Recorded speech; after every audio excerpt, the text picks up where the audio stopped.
We have a very exciting panel.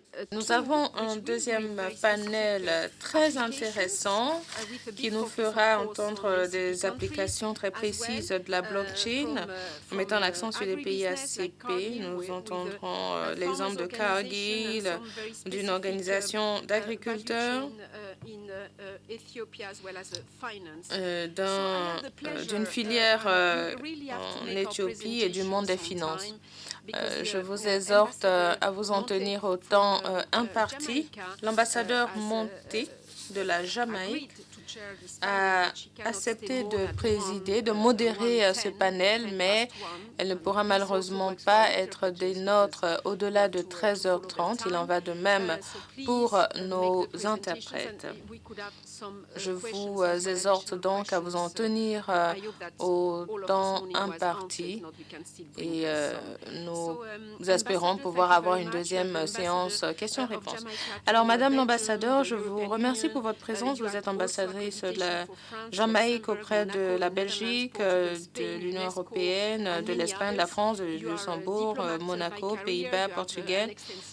Vous êtes diplomate de carrière, vous avez une vaste expérience au sein du ministère des Affaires étrangères et du commerce extérieur de la Jamaïque, au niveau bilatéral, régional et international. Et vous avez également une vaste expérience en matière de formation et de diplomatie.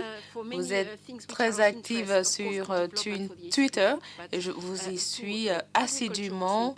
Vous évoquez de nombreuses questions qui touchent à la vie des ACP, mais aussi au secteur agricole. Je vous remercie donc d'avoir accepté de modérer cette session.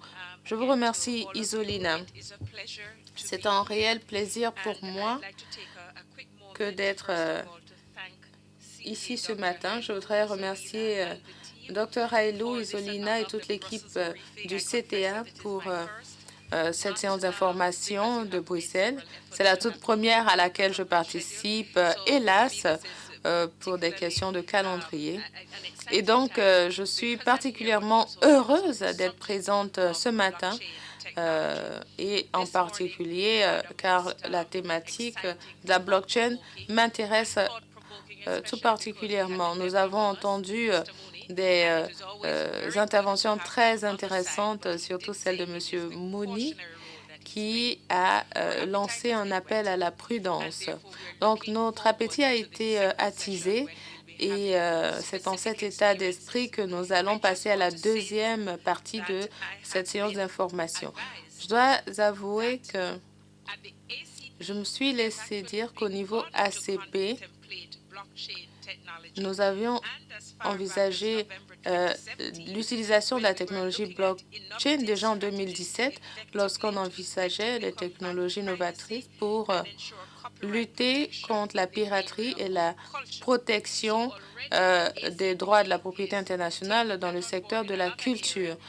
Les ACP se sont donc déjà tournés vers cette technologie dans un autre secteur et je suis heureuse qu'il en soit de même pour l'agriculture. Je ne vais pas monopoliser davantage la parole. Je vais sans plus tarder donner la parole à la première intervenante, Ante Tilimani Arkangelidi, qui nous vient de Cargill, analyste commerciale au sein de l'équipe d'analyse de données de Cargill. Dans ses fonctions actuelles, elle a participé à plusieurs initiatives de blockchain, a contribué au développement de produits numériques agricoles et au soutien des efforts de développement durable de Cargill.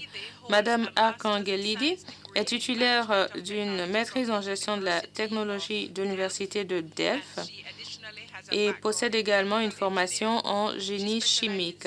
Elle s'est spécialisée dans la gestion de la chaîne d'approvisionnement et dans le cadre de sa thèse de maîtrise, a mis l'accent sur les opportunités offertes par la blockchain dans les négoces physiques de produits de base. Elle est passionnée par le rapprochement entre le business et l'informatique et est une penseuse des systèmes possédant des connaissances en innovation, adoption de la technologie, gestion des processus métiers et pratiques agiles. Vous avez la parole, madame.